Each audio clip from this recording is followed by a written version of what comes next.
Windows Server 2022. Welcome back everybody. I'm Prakash Pradhan, your trainer for this entire series. In last video that we have seen how to change the name of your domain, but there are still some work left actually. Precisely speaking, one important work is left out, so that this is the part 2 of that video. After changing the domain controller, if you notice over here, in order to see the user principal name, that would be most probably older user principal name only. So let's see over here, properties. Now if I go to account name, see it is the old domain name. But over here, if you go to the Active Directory users and computers, the new domain name is displayed over here. It's not only that, if I go to your group policy or any object that you would like to see, that in order to make sure whether changes are done or not, but still over here it's done. But one more thing is left out. That means to change your user principal name. But for changing a user principal name, you have two options. Number one, you go to that particular OU wherever this user does exist. But if I see the properties, as I told you, it's going to show you the older one. So the option is you just click the drop down arrow and select the newer one. So that is the testing.com.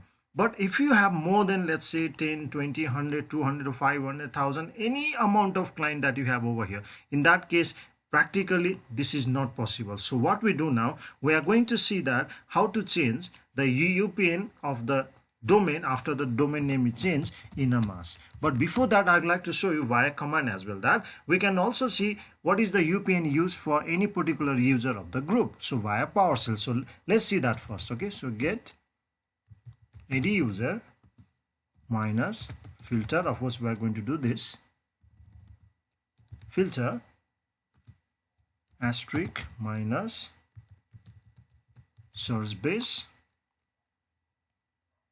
Then we are going to specify the OU that you'd like to test. In my case, that is a finance. There's a one OU called finance. Inside that OU, I have created two users just for the instance. Now after that, of course, the DC is equals to testing and DC is equals to com. It's a new domain, okay?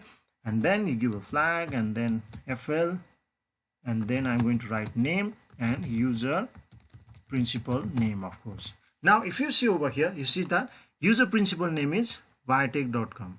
Both the users F1 and F2, because in that OU I have created only two users. As I would like to repeat again, this is the part 2 of the previous video. If you have not seen the previous video how to change the name of the domain, please go through that. Otherwise this portion what we are doing right now is useless or all in vain. So that's why I'll try to make this video shorter, because we have already spent it around 17 to 18 minutes in our previous video. So this is still it exists in a older UPN. Now we are going to change it. Okay, now for that I'm going to open your PowerShell ISC. I have already opened and just copied your script for that purpose also. Okay, it's over here.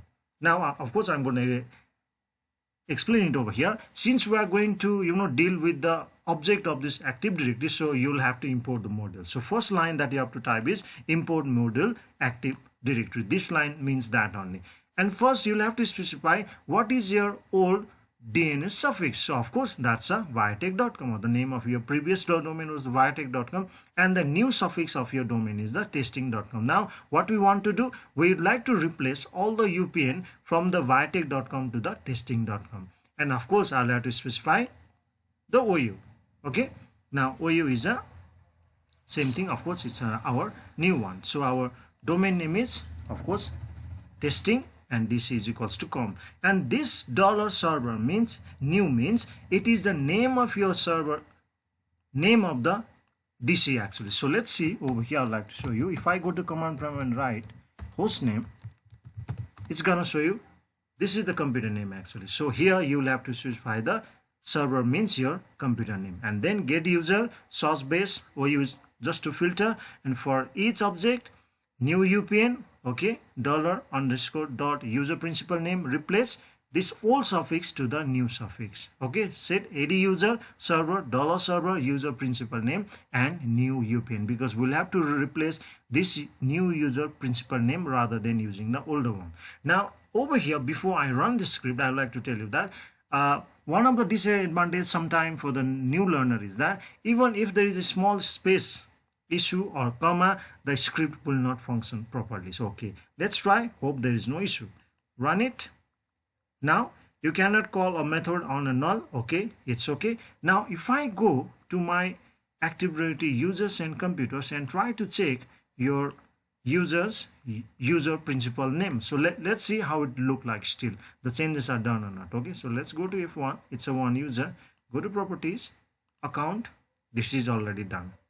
Then you might be thinking, then why did it show there? It's a default one. It gets display. No need to worry. Now if I go to the second user as well, properties, go to the account, see, it's already changed now. So this way it's going to help you actually to change the name of your user principal name of any domain object after the domain name is being actually changed from the older domain controller's name to the new domain controller. So I hope it was easy. Okay, I try to make it as shorter as I could. So if you find it easy, fruitful to you, please do like and subscribe. Thank you.